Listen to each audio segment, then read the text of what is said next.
किया जा रहा है, क्योंकि अटल टिंकरिंग लैब जो कि प्रधानमंत्री की परिकल्पना पे ही शुरू किया गया है, वो देश भर के स्कूलों में नवाचार यानी इनोवेशन का एक कल्चर डेवलप करने में काफी मददगार साबित हुआ है। और ये जो 10,000 स्कूलों की बात मैंने कही, यहाँ पर जो अटल टिंकरिंग लैब खोले गए हैं, यहाँ पर बच्चे तमाम तरह के इनोवेटिव आइडियाज के साथ काम करते हैं और जो सोशल प्रॉब्लम है उनका हल ढूंढने की कोशिश करते हैं अटल टिंकरिंग लैब के जरिए। और मैं ये भी बता दूं कि 1 करोड़ 10 लाख 1 करोड़ से अधिक बच्चे एक्टिवली इसमें इंगेज है अटल टिंकरिंग लैब में। देश भर के 1 करोड़ से अधिक बच्चे इंगेज है इन 10,000 स्कूलों में। तो यहाँ पर जो अटल टिंकरिंग लैब की जो एग्जीबिशन लगाई गई है वहाँ उनके प्रोजेक्ट का, उसमें जैसे कुछ मैं आपको बताना चाहूंगा। तो जैसे कुछ बच्चों ने स्मार्ट ट्रैफिक सिग्नल इसके बारे में अपना प्रोजेक्ट लगाया है। उसके अलावा सेफ्टी ड्रोन फॉर मिलिट्री, ये काफी इंपॉर्टेंट है कि मिलिट्री के लिए सेफ्टी ड्रोन उन्होंने तैयार किया, जो कि जो जैसे हम बॉम्ब की बात करते हैं तो उसको बॉम्ब डिस्पोजल की बात करते हैं, तो बॉम्ब को ये बिना उसको छुए वो सेफली डिस्ट्रॉय कर सकता है ये प्रोजेक्ट। और उसके अलावा जो लैंडमाइन का डिटेक्शन भी कर सकता है ये ड्रोन। तो मिलिट्री के लिए ये काफी एक इम्पोर्टेंट प्रोजेक्ट है जिसको बच्चों ने तैयार किया है। उसके अलावा एक वायुपुत्र नाम से एक इन्होंने डिवाइस तैयार किया जिसको अगर ट्रैफिक सिग्नल के ऊपर लगा दिया जाए तो ये एयर को यानी हवा को प्यूरिफाई कर सकता है और ऑक्सीजन को रिलीज कर सकता है। जैसे एयर ट्रैफिक पे काफी लोगों को पॉल्यूशन का सामना करना पड़ता है ट्रैफिक सिग्नल पे, तो ट्रैफिक सिग्नल पे अगर इसको इंस्टॉल कर दिया जाए तो वो हवा को प्रदूषित को प्यूरिफाई करने में ये मददगार साबित हो सकता है। वायुपुत्र नाम का ये प्रोजेक्ट है। उसके अलावा दिव्यांग जनों के लिए भी एक रोबोटिक प्रोस्थेटिक डिवाइस दिव्य हस्त नाम से बच्चों ने तैयार किया है, जो दिव्यांग जनों के लिए काफी मददगार साबित होगा। तो ऐसे तमाम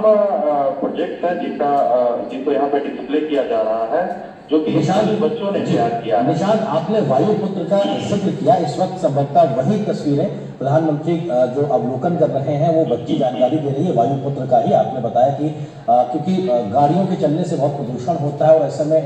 ट्रैफिक सिग्नल पे ज्यादा प्रदूषण होता है क्योंकि गाड़ियां वहां स्टार्ट अवस्था में रुकी रहती है। वहां की वायु को प्योरीफाई करने का जो प्रयास बच्चों के द्वारा एक इनोवेशन का आप जिक्र कर रहे हैं, वो तस्वीरें दिखाई पड़ रही है। तो निश्चित तौर से पर्यावरण संरक्षण जैसे बड़े बृहद विषय पे भी छात्रों के माध्यम से बड़ा प्रयास कहीं ना कहीं प्रधानमंत्री के सामने रखा गया। निशान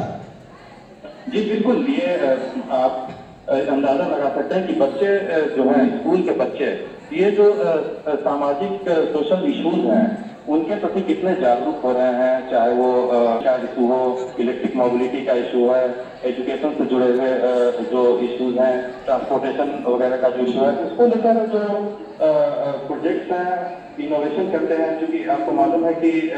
देश के तमाम स्कूलों और कॉलेजों में एक इनोवेशन का कल्चर डेवलप हुआ है, नवाचार का एक कल्चर डेवलप हुआ है। और जो प्रोजेक्ट मैंने बात कर रही थी, बच्चे यहाँ पर स्कूल के बच्चे काफी काम कर रहे हैं और यहाँ जो एजुकेशन प्रधानमंत्री देख रहे हैं एक AI फॉर यूथ यानी युवाओं के लिए आर्टिफिशियल इंटेलिजेंस इस थीम के साथ भी एक एग्जीबिशन लगाया गया, जिसमें कि कुछ प्रोजेक्ट की मैं आपको बताऊं कि AI से क्या क्या फायदा हो सकता है। अग्नि सुरक्षा नाम का एक प्रोजेक्ट है जिसमें कि स्कूल के बच्चों ने कैसे हम, चूंकि आपको मालूम है कि 7 साल देश में हजारों लोगों की जान जाती है आग लगने की घटनाओं से, कैसे आर्टिफिशियल इंटेलिजेंस का यूज करके बच्चों ने एक सेंसर तैयार किया है जो कि कहीं अगर आग लगे तो वो शुरू में ही उसको डिटेक्ट कर सकता है और उसको डिटेक्ट करने के साथ ही वो जो फायर एक्सटिंग्विशर का जो सिस्टम है उसको वो तुरंत एक्टिव। हम जानते हैं कि लोग जो नालों में जो अंदर जाकर सफाई करते हैं उसमें भी कई लोगों की जान जाती है, तो उसको दूर करने के लिए रोबोट के जरिए कैसे नालों की सफाई की जाए उसका भी प्रोजेक्ट बच्चों ने तैयार किया है। उसके अलावा जो ये सिस्टम है सांस से संबंधित बीमारियों की स्क्रीनिंग के लिए भी बच्चों ने एक मॉडल तैयार किया है। स्वच्छता उसका नाम है, स्वच्छता निदान। सांस से संबंधित बीमारियां होती है उसको कैसे समय रहते डिटेक्ट किया जाए ताकि उसको आगे फैलने से रोका जा सके। और मानसिक, इसके अलावा जो मानसिक तनाव से जो ग्रस्त जो निशान जी कह रहे थे वो किस तरह से प्रस्फुटित हो रहा है, दिस इज नंबर 1।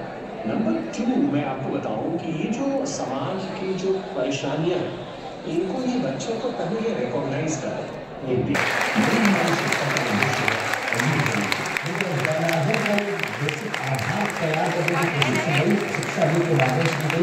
हमारे सहयोगी रास्ता लगातार बने। जी बिल्कुल आनंद, ये जो बच्चे जो आप देख रहे हैं कि जिन्होंने प्रोजेक्ट यहाँ पे अपने अपने डिस्प्ले किए हैं, वो न केवल दिल्ली के हैं बल्कि अलग अलग राज्यों से भी, और अलग अलग कुछ केंद्रीय विद्यालय के बच्चे हैं, जवाहर नवोदय विद्यालय के बच्चे हैं, और इसके अलावा वो निजी स्कूल, प्राइवेट स्कूल के बच्चे भी वो भी अपने प्रोजेक्ट लेकर आए हुए हैं, जो कि जैसा कि मैंने बताया कि कैसे वो आर्टिफिशियल इंटेलिजेंस से जुड़े हुए हैं, इनोवेशन से जुड़े हुए हैं। उसके अलावा यहाँ पे जो बच्चे कला उत्सव जो अभी पिछले दिनों ऑर्गेनाइज किया गया था, कला उत्सव के विजेता बच्चे हैं, उन्होंने भी अपने प्रोजेक्ट यहाँ पे अपनी जो विधियां हैं उसको वहाँ पर डिस्प्ले कर रहा है। इसमें जैसे कि मैं आपको बताऊँ, कुछ इंडिजिनस यानी देश में बने हुए खिलौने and games, indigenous toy and games को उन्होंने डिस्प्ले किया, जो पारंपरिक खिलौने होते हैं, उसका डिस्प्ले यहाँ पर किया गया है, उनका डिस्प्ले किया गया है। और उसके अलावा जो राष्ट्रीय शिक्षा नीति जो कि 2030 यानी कि 2020 के नाम से सरकार ने 4 साल पहले इसको लागू किया था,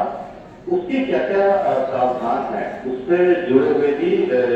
जो एग्जीबिशन है उसको यहाँ पर दिखाया गया है कि कैसे जो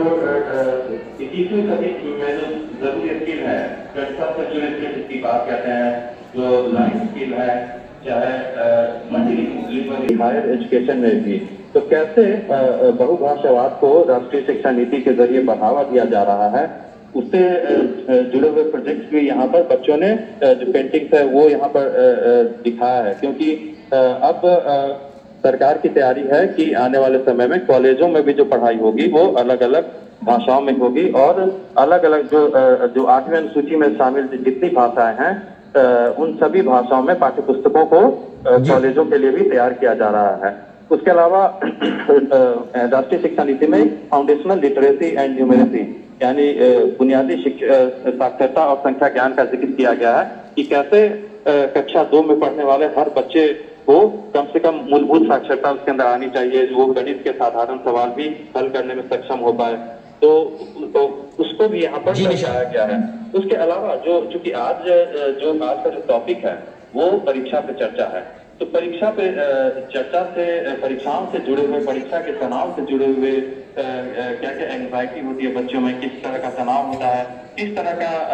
अच्छा परफॉर्म करने का एक प्रेशर होता है बच्चों के ऊपर, और कैसे उनके ऊपर शिक्षकों की और अपने अभिभावकों का जो एक्सपेक्टेशन होता है परीक्षा में अच्छा परफॉर्म करने का, और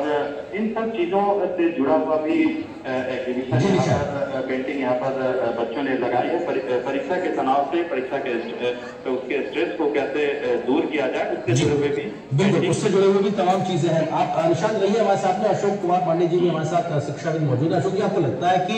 परीक्षा पे चर्चा एक मंच ऐसा है जहां पे तमाम वो स्टेक होल्डर्स जो छात्र और उनके भविष्य से जुड़े हुए हैं, जिसमें शिक्षक भी हैं, अभिभावक भी हैं, स्कूल भी जुड़े हुए हैं, या तमाम प्रकार की चीजें जो कभी आइसोलेशन में अलग अलग हिस्सों में काम करती थी, उनको एक नई सोच के साथ में, नई शिक्षा नीति के साथ में एक मंच पे लाना और इस प्रकार के संवाद कार्यक्रमों से सबको व्यवहारिक तरीके से एक साथ आगे बढ़ने का प्रयास करना, आपको लगता है कि ये वो दिशा है जहां से व्यवहारिक समाधान जमीन पर सफलतापूर्वक दिखाई पड़ेगा? अशोक जी।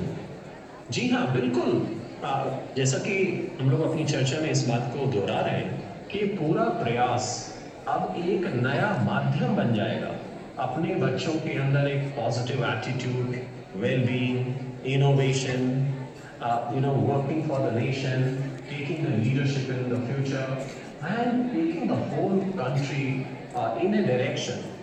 जो कि हमने बहुत दिनों से सोच रहे थे, डिजर्व कर रहे थे, लेकिन उसमें कहीं ना कहीं बच्चों के अंदर पॉजिटिविटी और कॉन्फिडेंस को एक साथ बनाएगा।